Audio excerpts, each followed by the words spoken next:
Buenas tardes, recibo un cordial saludo. Soy el maestrante Vladimir Stigor Betancur Granillo, del paralelo A de la materia de responsabilidad civil del programa de maestría de Universidad Técnica Particular de Loja, de mención Derecho Penal, mención procesal penal. Voy a desarrollar mi tema. Mi tema es mecanismo de reparación de daño material establecido por la CIDH, en el caso Hidalgo y otros versus Ecuador. Bien. Para desarrollar este tema, hemos tenido que leer el caso, bueno, la sentencia, y poder establecer algunos parámetros.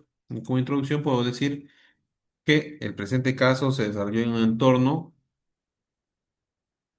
entorno a la detención arbitraria del señor Gustavo Washington Hidalgo y su tortura y posterior muerte.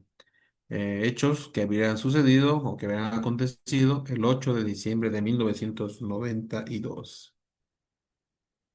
Bien, en la sentencia constan los hechos y consideramos que los hechos relevantes de este caso son, primero, la detención arbitraria; segundo, la muerte del señor Hidalgo, sucedida en 1992; también que existió una violación de los derechos humanos, existió tratos crueles y denigrantes, la muerte bajo custodia policial y el reconocimiento de la responsabilidad por el Estado ecuatoriano en 2022.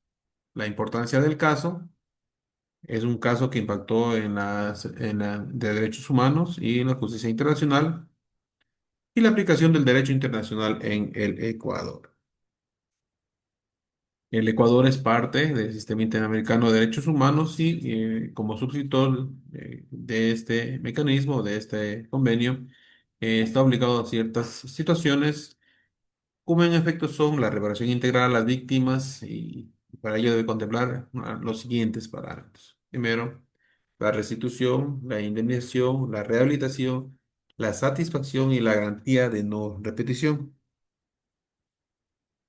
Eh, la Convención Americana sobre Derechos Humanos, el Pacto de San José, su artículo 63.1 dice: cuando decida que hubo violación de un derecho o libertad protegidos en esta convención, la Corte dispondrá que se garantice al lesionado en el goce de su derecho o libertad calculados; dispondrá asimismo, si ello fuera precedente, que se reparen las consecuencias de la medida o situación que ha configurado la vulneración de esos derechos y el pago de una justa indemnización de la parte lesionada.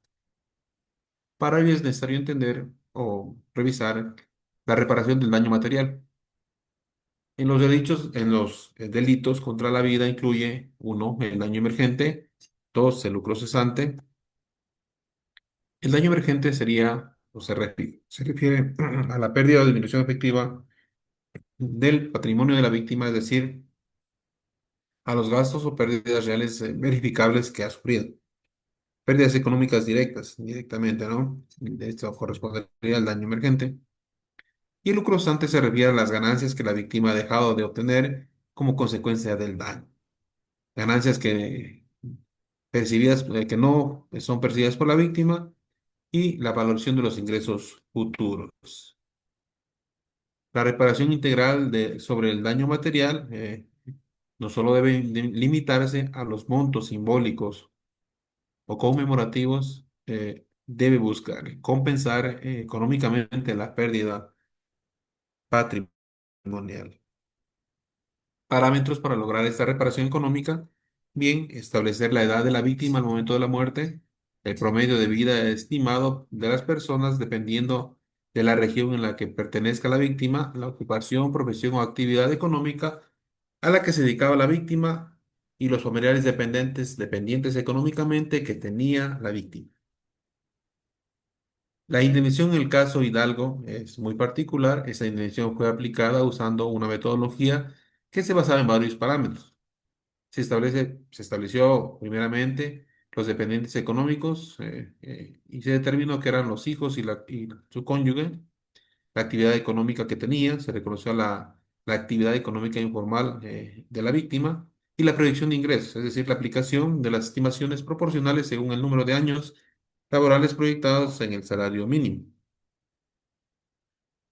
Bien, el marco ecuatoriano, nuestra Constitución de la República, en su artículo 78, dice, se adoptarán los mecanismos para la reparación integral que incluirá, sin dilaciones, el conocimiento de la verdad de los hechos y la restitución, indemnización, rehabilitación, garantía de no repetición y satisfacción del derecho violado.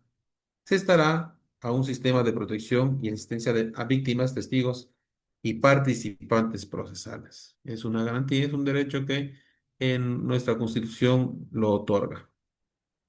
Y efectivamente también la norma infraconstitucional en el Código Orgánico Integral Penal, en su artículo 77, establece sobre la reparación integral, radica en la solución que objetiva y simbólicamente restituya, en la medida de lo posible, el Estado al Estado anterior de la comisión del hecho y satisfaga a la víctima, cesando los efectos de las infracciones perpetradas. Su naturaleza y monto dependerán de las características del delito, bien jurídico afectado y el daño ocasionado.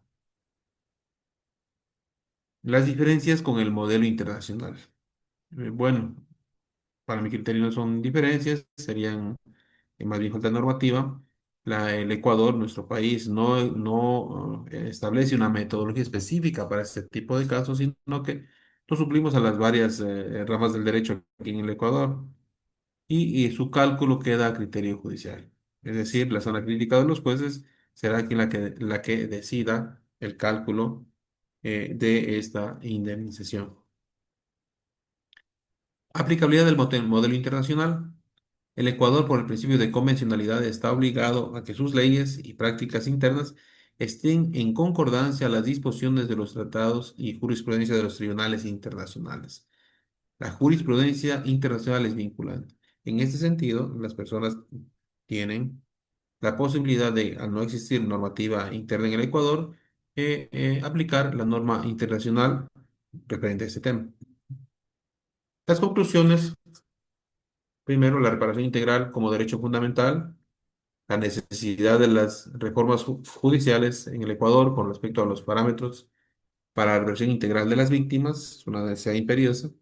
En el caso de Hidalgo, como referente en la legislación ecuatoriana para poder realizar ese tipo de normativa que es inexistente. Bien, esa ha sido mi sustentación referente a mi trabajo. Agradezco mucho por la atención. Bueno,